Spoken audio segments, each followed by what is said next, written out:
Today's documentary: The Ghost Ship of the Arctic, The Endless Drift of the SS Baychimo. September 1941. Somewhere in the Beaufort Sea, off the northern coast of Canada, the crew of a U.S. Coast Guard cutter from the Greenland Patrol saw it. A shape in the perpetual Arctic twilight. A ship. They approached with caution, searchlights carving through the fog. The hull was caked in ice. The decks were empty. The wheelhouse windows were black. They saw the name, faint but legible under layers of frost: Baychimo.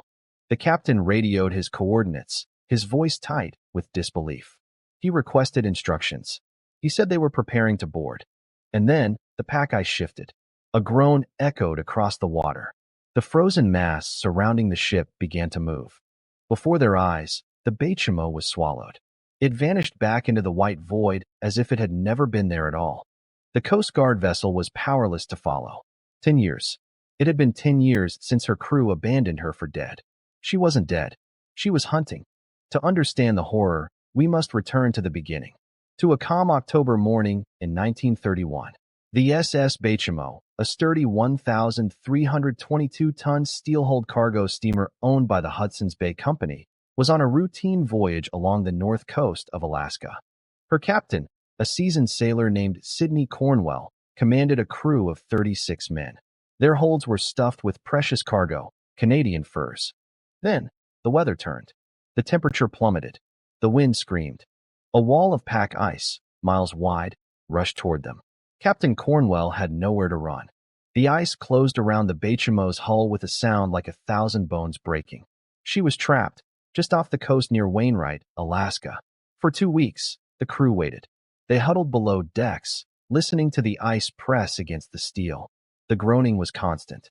They scanned the horizon for a lead, a crack, any sign of release. None came. On October 15th, a blizzard hit. It was a white fury that lasted for days. When it cleared, the ice had shifted. The Baychimo was free, but the relief was short-lived. The storm had damaged her hull. She was taking on water. Captain Cornwell made a desperate decision. He ordered his men to abandon ship. They offloaded the most valuable furs, hauling them across 2 miles of jagged ice to the safety of the shore. They set up a temporary camp, certain their ship would be crushed and sink within hours. They watched her through binoculars. They turned their backs and began the long, treacherous trek to the nearest settlement. But the Baychimo did not sink. A few days later, an Inuit hunter named Nuligak was traveling across the ice fields. He stopped. He stared. The ship was gone. Not sunk. Gone. The ice where she had been imprisoned was empty, shattered into a labyrinth of open channels. He reported the sighting to the Hudson's Bay Company post. They assumed she had foundered. They wrote her off. Until November 24th, 1931, a trader named Leslie Melvin was traveling near Wainwright. He saw something on the horizon. He raised his spyglass. His blood ran cold. It was the Baychimo, drifting, aimless, completely alone.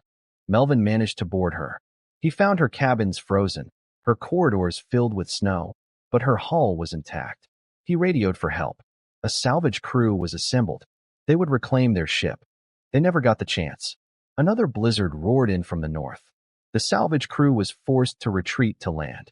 From their camp, they watched the storm consume the Baychimo. The wind screamed at 80 miles per hour. The visibility dropped to 0. When the tempest finally passed, they rushed to the shoreline, scanning the ice. Nothing. The Baychimo had vanished again. This was no longer a salvage operation. It was a hunt, and the prey was a 1,300-ton ghost. Over the next 4 decades, the sightings would become a strange, chilling legend of the Arctic. In March 1933, she was seen adrift by a group of Inuit hunters near the Mackenzie River Delta. They boarded her. They spent a night in her frozen belly, sheltering from a storm. When they left, they took a few supplies. Then, in August 1933, a group of Hudson's Bay Company employees did what seemed impossible. They found her. They actually boarded her. They examined her from stem to stern. She was sound. Her engines were frozen, but her hull was strong. They planned to tow her to port. False hope. As they prepared the tow lines, the wind shifted. The ice closed in with shocking speed. They were forced to abandon her, again, to save their own vessel. They watched from a distance as the ice field, like a living thing, pulled the Baychimo back into its grip.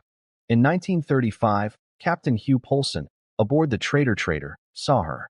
He managed to get close enough to see the ice-sheathed decks. He wanted to claim her, but the Arctic had other plans. A gale blew up, and the ghost ship disappeared into a squall. In 1939, she was boarded by a man named Jack Hadley, who survived a winter storm trapped on her. He was the last person to officially set foot on the SS Baychimo. He described the silence. It wasn't peaceful. It was a heavy, watchful silence. The sound of a ship that was no longer a ship. After Hadley, the sightings became more fleeting, more spectral. During World War II, she was a navigational hazard, a phantom blip on charts. The final, confirmed sighting was in 1969, almost 4 decades after her abandonment. An oil exploration team saw a dark shape locked in the ice near the Beaufort Sea. After that, nothing. Silence. The Arctic stopped giving up its secrets. The official search was called off. The Baychimo had won. She escaped not just her salvagers, but her own demise. Today, the SS Baychimo is listed on Lloyd's of London's registry as still missing. Not sunk, not destroyed. Missing. She is the ghost ship of the Arctic, and she is still drifting. Thank you for watching. If you enjoyed this documentary, please subscribe to our channel. We bring you fascinating documentaries on history, science, civilizations, mysteries, and the untold stories that shaped our world. Hit the subscribe button and the bell icon so you never miss a new release. See you in the next one.